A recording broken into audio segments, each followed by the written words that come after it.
Hi, I'm Rachel Painter, and I'm a farm management specialist with the University of Tennessee Center of Farm Management. In this video, you'll be hearing from me and some of our team members on how to develop a farm business plan. We'll also share some resources that can help you in writing a farm business plan for your operation.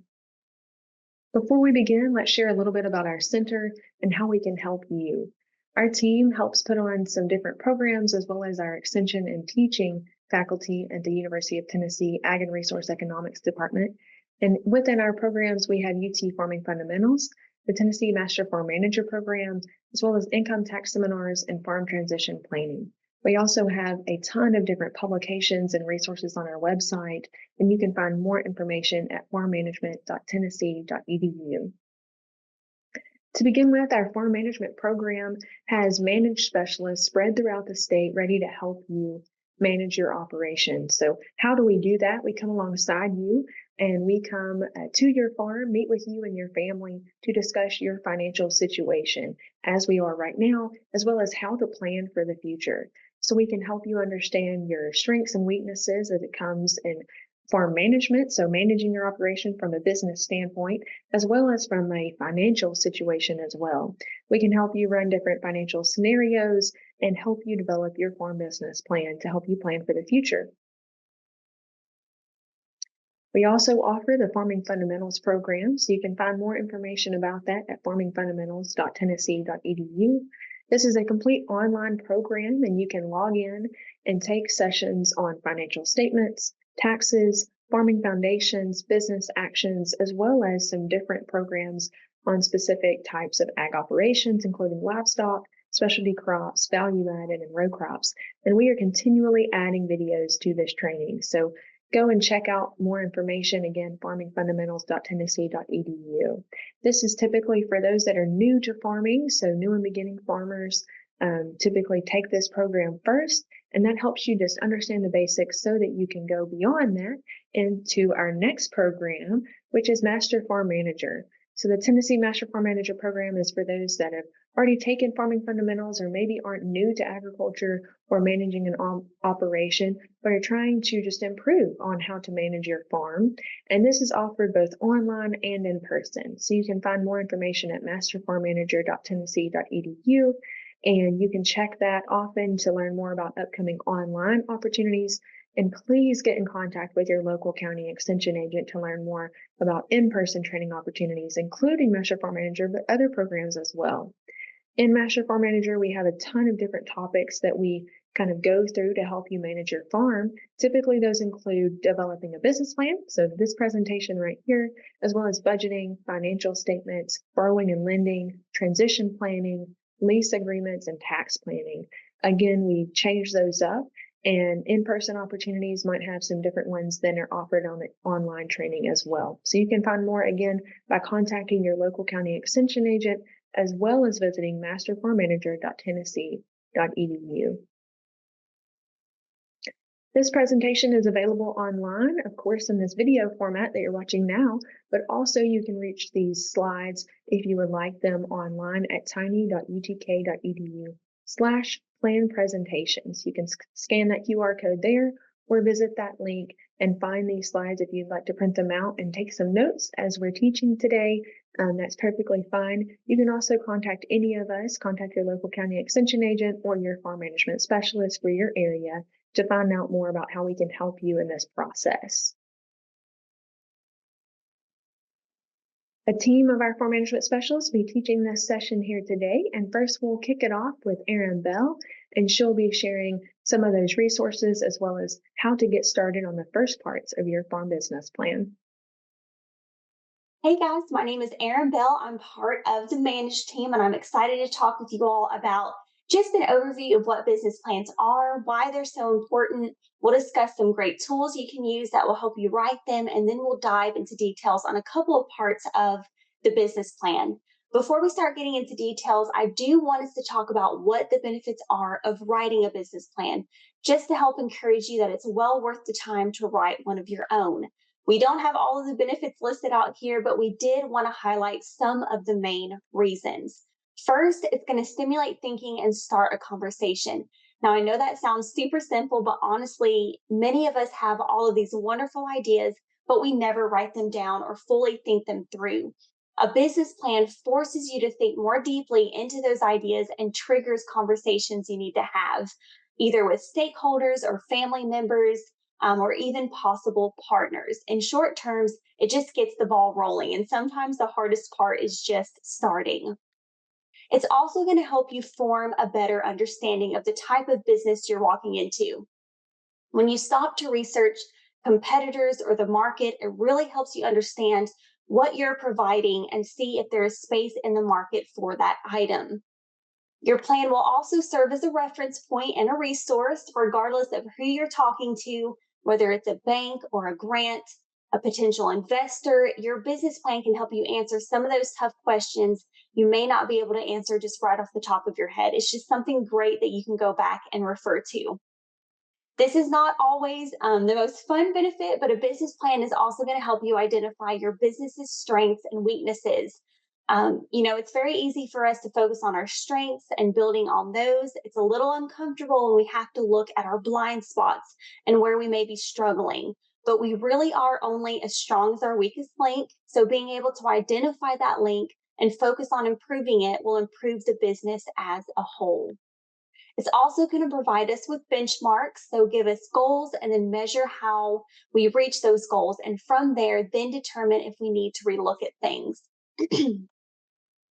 It's also going to provide you a structure for decision making or testing ideas. It can help answer questions like, should we expand? Should we alter our products? Do we need to increase or decrease production? It's going to help you think through some of those tough decisions.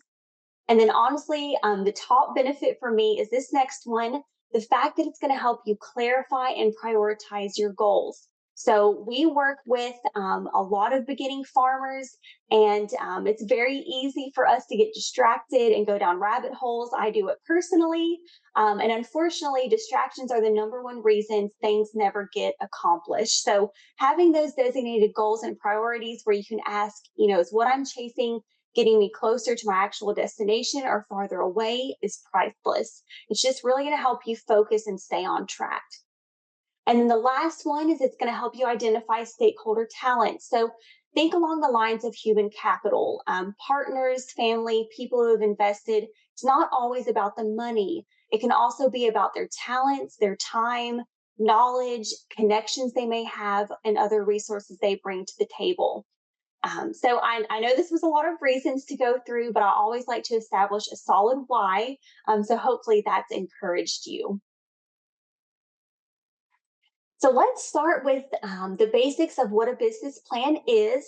First off, a business plan defines and summarizes how resources and financing will be used to reach financial, marketing, and operational goals. It's like you're stepping back and really assessing your business from all angles, kind of getting that big picture view of your operation.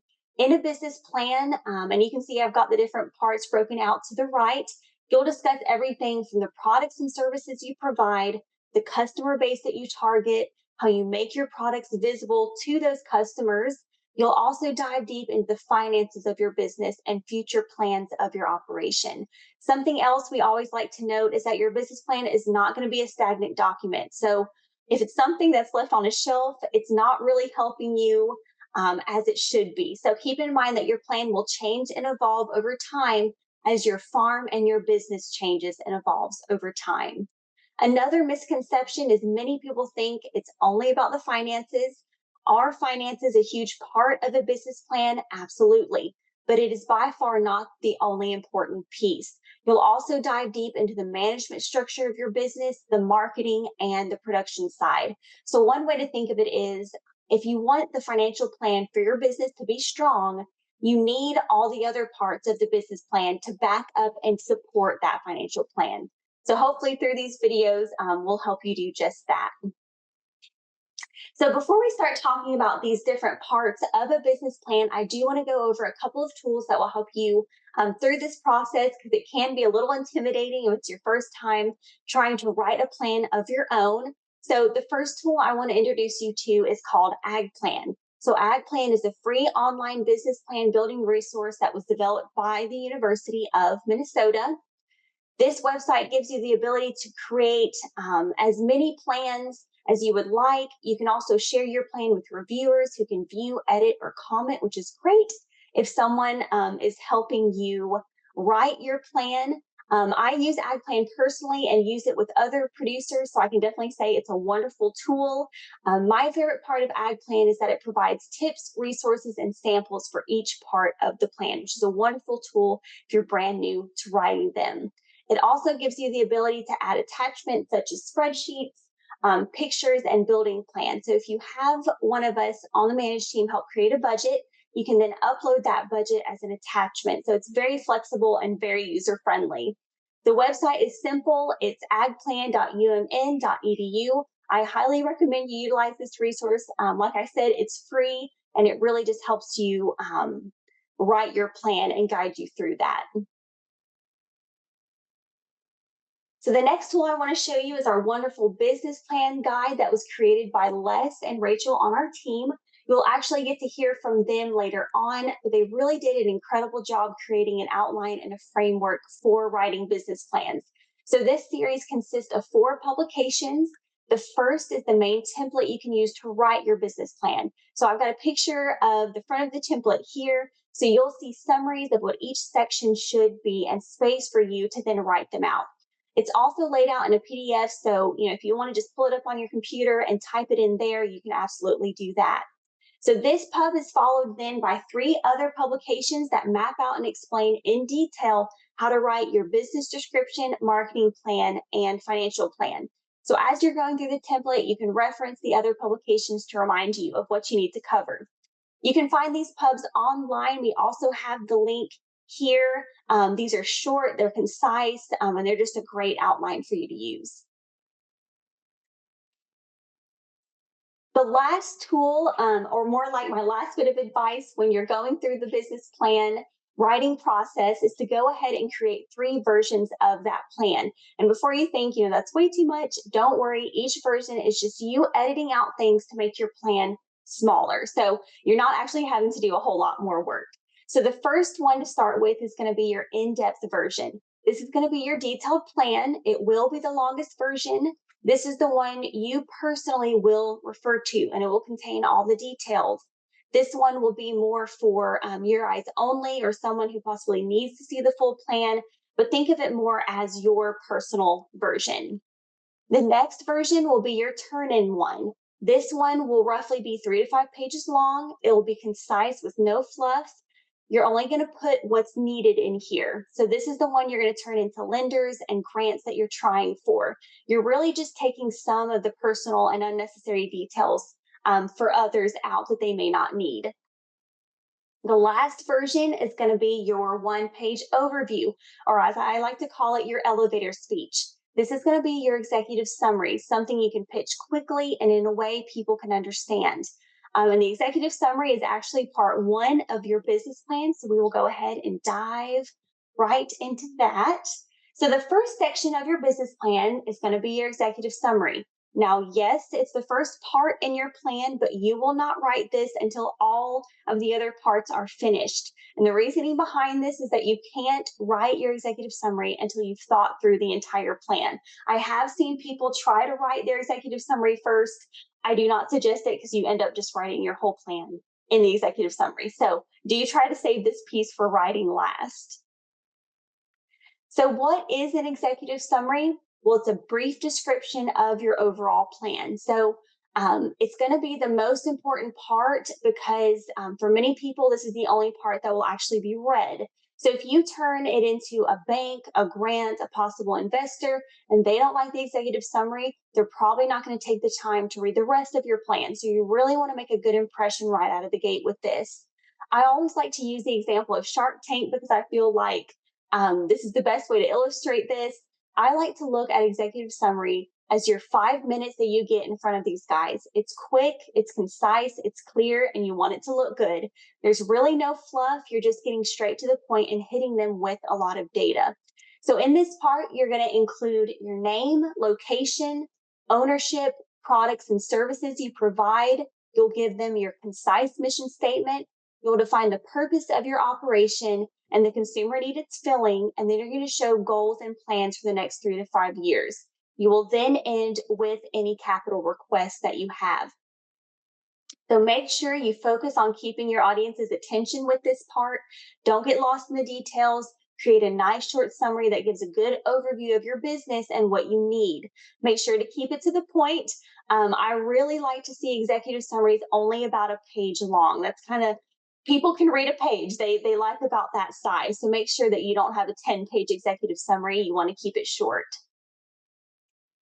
Now, the second part of your plan will be your business description. So this will be the second part, but the first part that you write. This is for a couple of reasons, but I like to say it's because it's the easiest section you will complete. If you've never written a plan before, I encourage you to start with the easiest part.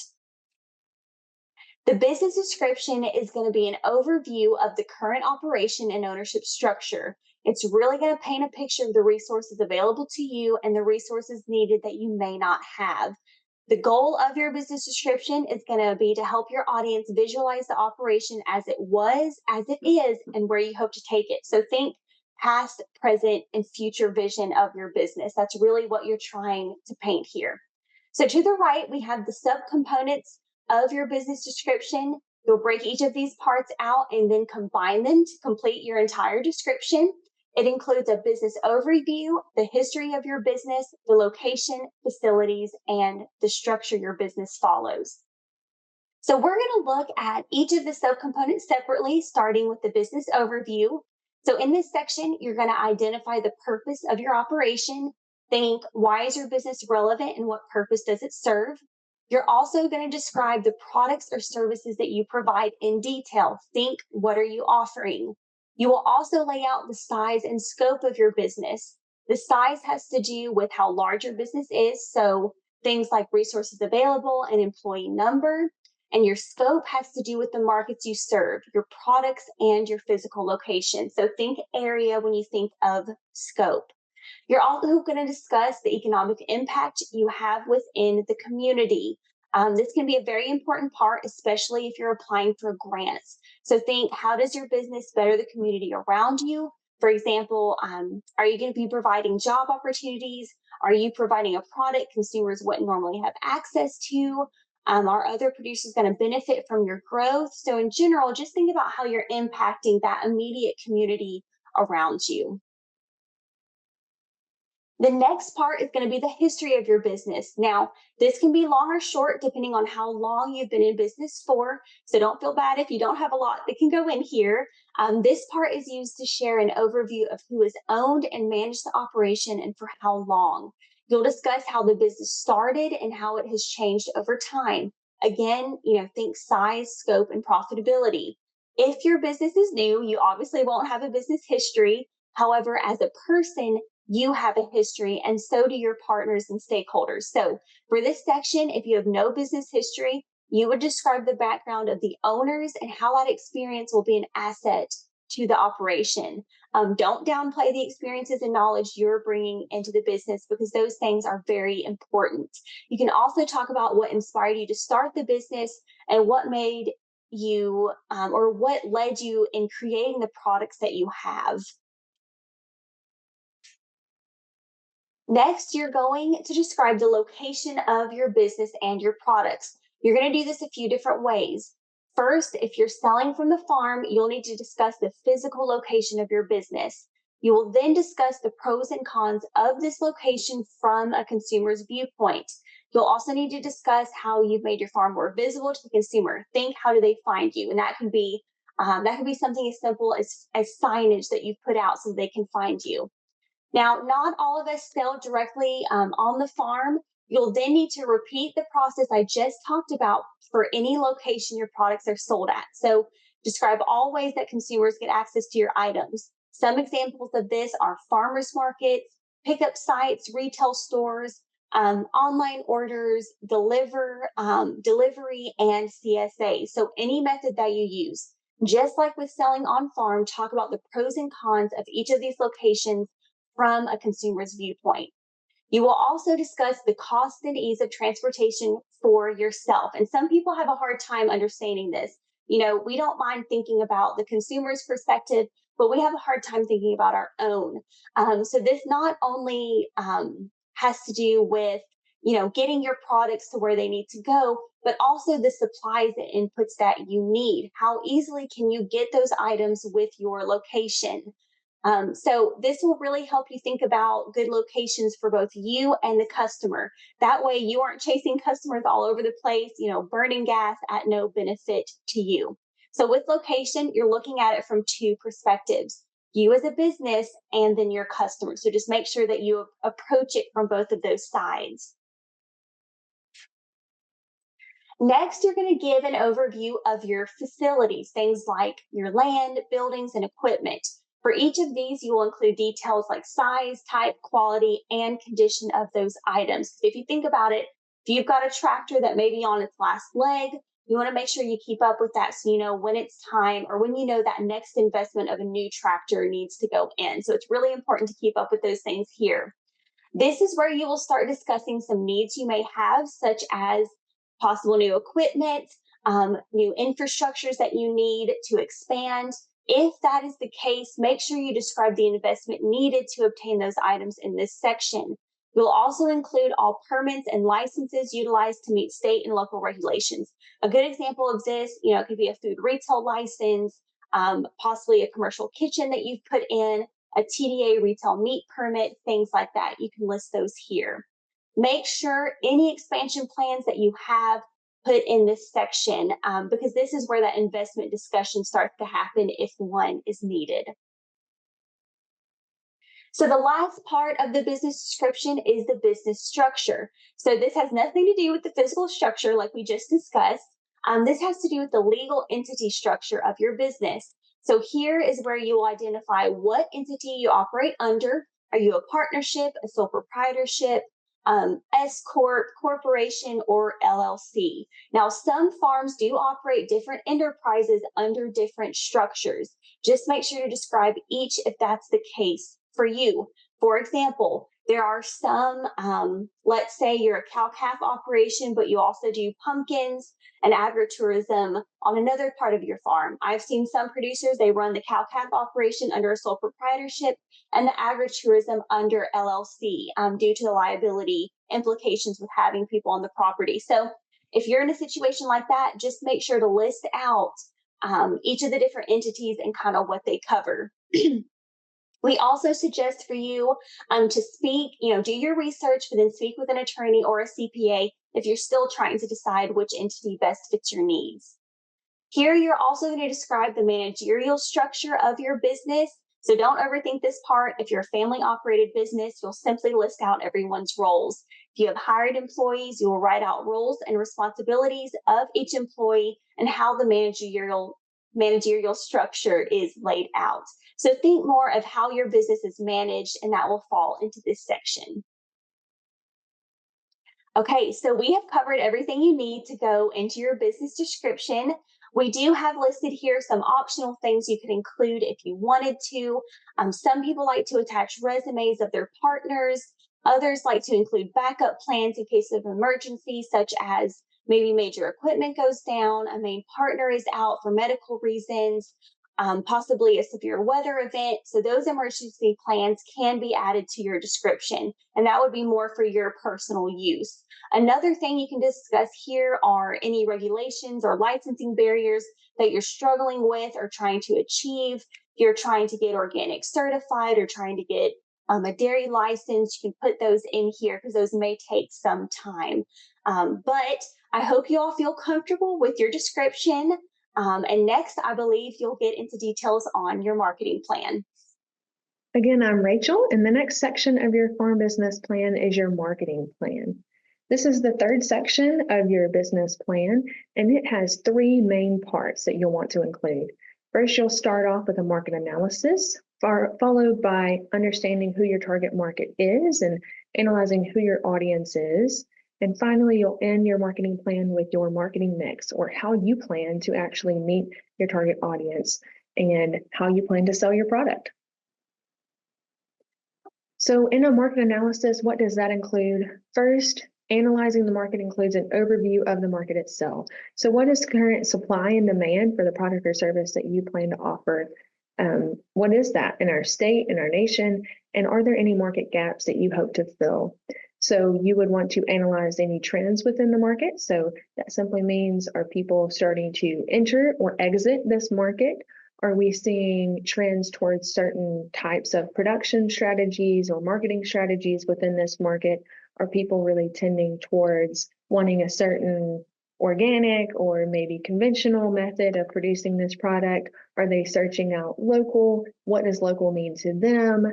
Are they typically leaning towards any kind of taste preferences? So we need to understand any of those trends that might impact our production or marketing strategies for this product or service. We also need to analyze our competition. So we need to know what our competitors are doing and analyze those in written format in this business plan so that we can see who are our main competitors within this market, and then what are they doing? What are they offering? And how is ours different from what they are offering? So we want to complete a competitor analysis, and you can find out more on that in this publication for writing a business plan. But typically we would want to include understanding what their products and services are, what their location and geographical area that they're reaching is, and their primary market channels. So maybe someone might be producing the same product as you, but they might be selling in a totally different market than you. So they might be selling wholesale while you're selling direct to consumer, or vice versa. But we really need to understand who our main competitors are and how we can differentiate ourselves from them if necessary. We can find this information simply from some census data or research publications. We might be able to go online and find some of this data online through associations or surveys that have been done, again, on a local or a state or a national level. We can also simply observe this information ourselves. So we can go and visit our competitors if that's possible. We can also try to just observe the marketplace, go and look at where people can purchase these products and see what prices are doing. So again, there's a lot of different ways where you can gain this information to be able to develop and write your market analysis. The next part of your marketing plan is an understanding of who your target audience is. So everyone is not our audience. If you're selling a commodity, then you're going straight to a certain sale barn, or you're going to a grain elevator, something of that sort. You're trying to reach a certain standard for your product, and you're trying to reach that price.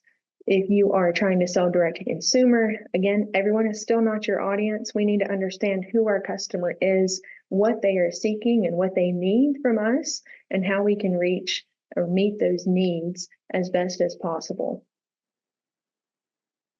So to do so, we want to analyze 4 things about our customer. We want to understand what the consumer benefit is that they're seeking. We want to understand the consumer costs, convenience, and communication. Consumer benefit means, what are they getting in return? So what is our product or service that they are seeking out, and how much of it do they want? And then we need to understand what they're getting out of that. So what about our product or service do they actually want or need? Then we need to understand our consumer cost. What are they willing to pay? So what are they willing to give up to receive our product or service? That would include the price of the product, again, what they're willing to pay, as well as their time that they're giving up, their mileage maybe, so how far they're going, and then their opportunity cost. Convenience, we need to understand how convenient is it for our consumer to get our product, and how inconvenient are they willing to be? So how far out of the way do they have to go to get your product? Or how easy is it for them to find, purchase, or access that product or service? So if it's really easy to find out about you, but they can't actually finish off that sale by making that sale take place, if it's hard to pay, if you only take cash, for instance, then that's not very convenient for a lot of your customers. So we need to understand, what does convenience mean to our customer, and how can we be as convenient as possible in order to sell our products? Communication, so how does our consumer want to communicate with us? Communication is always a two-way street. We have to make sure that we are communicating with our customers what they value and what they're interested in learning about, but we also have to communicate on the platform that they are interested in consuming that information on. So how are they getting their information? Are they seeking out information about your product or service from emails or newsletters or websites or the local diner? Or are you trying to go to a website where you're trying to meet contracts and you're trying to reach those contracts and communicate with them on their platform? For instance, so how are we communicating with our customer? Who is buying from us? And how do we reach them? Once we understand that about our customer, then we can try to build our marketing mix, which is also called our P's of marketing, the 4 P's of marketing. So when we're building that marketing mix, we need to understand first, again, who our customer is, what they want and need, and how we can hopefully reach those needs is described in our 4 P's. So we'll begin here with product, followed by price, place, and promotion. So again, we're trying to meet those 4 C's. So that's why these icons match up with the P's and the C's. So for our 4 P's here, we have product. We need to clearly define, so write out in your business plan what your products and services are and how they differ from your competitors. So how are we differentiating ourselves from the competition? Or again, if we're producing a commodity, then how are we making sure that we're meeting those standards for our products so that we can get the price that we are seeking? For price, how do we list out all of our prices first for all of our different products that we're offering? But we also need to describe how we compare our prices to our competitors. So what are our competitors' prices at? What are ours at? And is there a sustainable profit margin currently and long term for our products and services that we are offering? For place, we want to list out all of the locations that we are offering our products at. So those would be physical locations as well as online. So if you're selling your products online, you need to list out how a consumer could actually come and purchase your products. Again, they can purchase online. How can they find you and purchase that online? Even if they can't purchase online, how can they find out about you, including all of your online social media platforms? And then any distribution channels. So if you have a distribution channel where you can meet consumers somewhere else where you physically might not be located or selling at, if they can purchase it and it would be delivered there through a distribution channel, you should still include that in your marketing mix written business plan as well.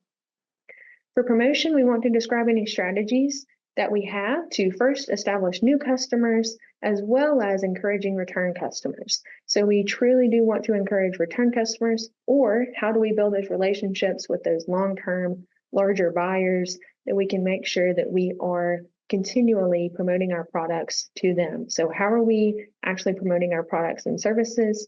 And how are we continually renewing those relationships with our return customers? For your business plan version that is just for you and yourself and your family or someone that might be taking over your operation in the future, we would also want to include brand images, logos, branding colors, and guidelines if we have those, so that someone could take this information if necessary and recreate our information if needed. So again, any images or logos that you need in order to create new marketing materials or colors, if you have those, include those so that someone can take that and use that in the future. The next section of your business plan is your financial plan, and I'll turn that over to Les to describe that for you now. Hello, my name is Les Umple, and I'm an extension specialist with the Center of Farm Management at the University of Tennessee.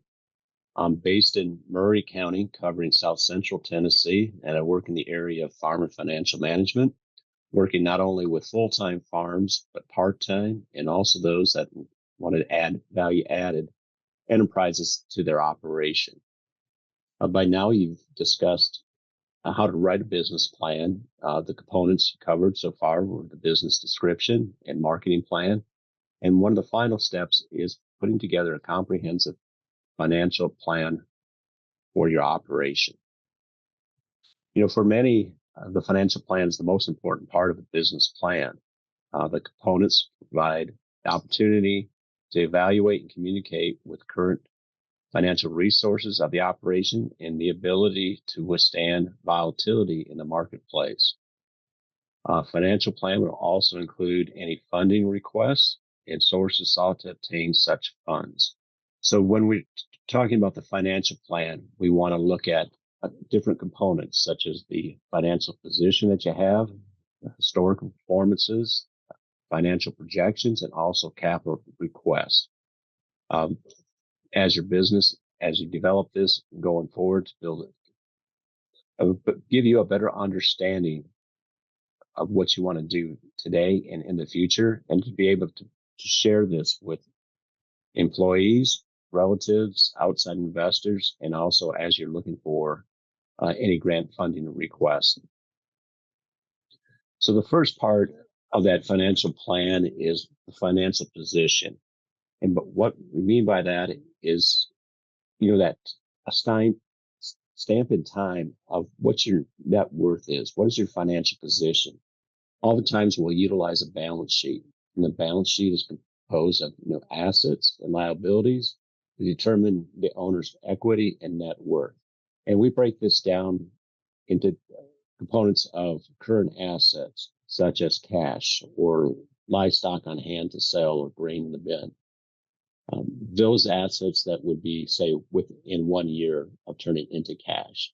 You also have fixed assets, such as equipment, livestock, and also longer term assets like land and buildings.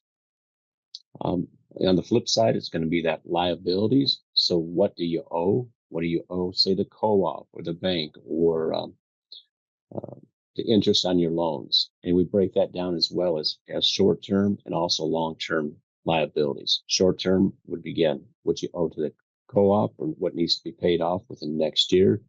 The longer term would be the loans that you would have on your equipment or land that you have. Again, this is a snapshot of time. So you want to make comparisons to what you have today, compare what you had in the past, maybe over a 1 year, 3 year, or 5 year period. This gives you a good indication as far as what direction financially your business is moving. So you want to look at it now. For those first-time investor or new operator, the financial position should describe the ability of the owner to make new investments and meet those financial obligations. So even if you don't have a farm or farm assets, you do have personal assets that you want to kind of put down on a paper to see your position, your equity, and what you can add to that operation. Next, we want to look at some of the historical performances of what you have done. So if you already are producing, you want to look for trends in the operation, how they perform over the last 3 to 5 years. So you want to include things like production levels, yield, quantity produced, and profitability. Production levels, look at how many calves were produced in a cow calf herd, or how many pounds of strawberries or blackberries that were produced in the fields. And also compare that to other things that you want to kind of keep tabs of as far as human capital. How many hours did it take to do these operations, and what you plan to do in the future. A good way to kind of to look at it, historical performances, is having providing an income statement, or what we also call a profit and loss. As you can see by the exhibit here on the right, we look at revenues, whether it's livestock, crops, government payments. We look at that total revenue on a yearly basis against the expenses. And those expenses are broke down in different categories, such as chemicals, feed, fertilizer, and so on. Even if you do not have an income statement, in most cases, you are filing a Schedule F tax form. And those tax forms are very similar to what an income statement or a profit and loss statement looks like. And you can utilize those records to give you an idea of what you have done in the past. Next, we want to look at some of those financial projections. Again, when you put in a business plan together, oftentimes it is for your reflection of what you want to do today and what you want to do 3, 4, or 10 years down the road. And putting together a solid financial projections gives you that roadmap of going forward, what needs to be done to get there. One thing that works really well as far as putting financial projections together is providing a cash flow statement. As you can see by the sample here on the right, this is comparing a 1 year cash flow. So it breaks down in 6-month components of January to June, and then July to December. This can be done even further. It can be broken down by per month, giving you a better understanding on how to manage your finances as far as what you have coming in for revenue on a monthly basis, and also on cash outflow. Oftentimes in the farming operation, especially on the crop side, and even on the cow-calf side, your inflow of revenue is just a few times a year, but your outflow and expenses are going to be multiple times a year. And this is a good way to kind of manage those finances, especially if you have any type of operating loans that's outstanding. You can see what is due, when it's due, and then work your marketing and sales around those times. So you want to include how production and marketing will impact profitability, and discuss how the operation will withstand some of those volatility throughout the year. That can include weather, it can include times where cash is tight, where that revenue stream is not existent for months at a time, and how that operation will react to those scenarios. And also, the financial projection, especially if you're going to be expanding, either adding equipment, livestock, or even personnel, as far as how that will in fact impact long-term profitability. Are those improvements that you make or that investment make, are they going to have a sustainable return for the long run? You always want to kind of think of that next asset that you are purchasing that's going to add long-term value to your operation. So, finally, when you have those components put together in a business plan, oftentimes you're writing this either for a lender, for you, or for if you're looking for grant funding, either through state, local, or also federal programs. You want to be very clear as far as what you're requesting. How much do you need, how those funds will be used, and then the timeline of implementation. So you want to show the sources that you will seek for financial support, including the amount. So again, whether it's your owner's equity, which is your personal investment, private lending, or those grant funds, you want to put that together for it's very easy to understand, not only for yourself or your partners, but also for those that may be looking at your application as you're applying for these loans. So in kind of conclusion, a financial plan includes information regarding the current financial state of the operation and any capital requests to meet future goals. So with a clear understanding of how that financial state of the operation projections and how investments will impact profitability, producers can make informed decisions regarding the future. So, the final step of the developing a business plan is writing an executive summary, which is just a brief synopsis of the entire business plan, including that business description, marketing plan, and financial plan.